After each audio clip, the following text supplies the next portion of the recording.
Jed, gaano karaming basura na ba ang nakukolekta ng DPS Manila dyan sa lugar?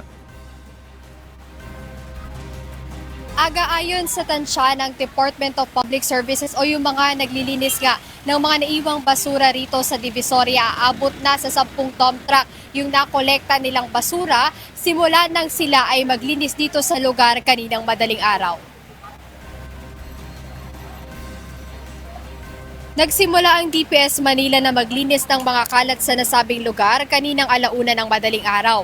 Mas maagaan nila ito kaysa sa regular na oras ng kanilang paglilinis na alas 3 ng madaling araw. Ito ay para mas mabilis din silang matapos lalo pat inaasahan nilang mas marami ring kalat ang lilinisin sa lugar dahil din sa dagsa ng tao kagabi. Malinis na ang kahabaan ng rekto pero ang ilang kalye gaya sa Carmen Plana Street ay patuloy pa rin naghahakot ng mga basura ang mga kawani ng DPS. Karamihan sa mga naiwang kalat ay mga balat ng prutas, mga karton, mga plastik at iba pa.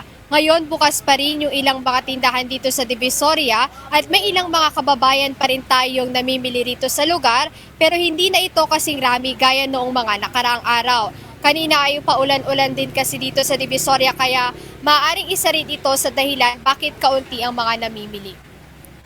Aga simula nga doon sa Rizal Avenue patungo dito sa paloob or sa kahabaan ng Recta Avenue dito sa Divisoria ay maluwag yung kalsada. Kaunti lang yung mga nakasabay nating mga private vehicles na papasok nga dito sa Divisoria at may ilan-ilan din mga public transportation na mga jeep na umiikot dito sa lugar. Ayan muna ang update dito sa Divisoria, Manila. Balik sa iyo, Aga.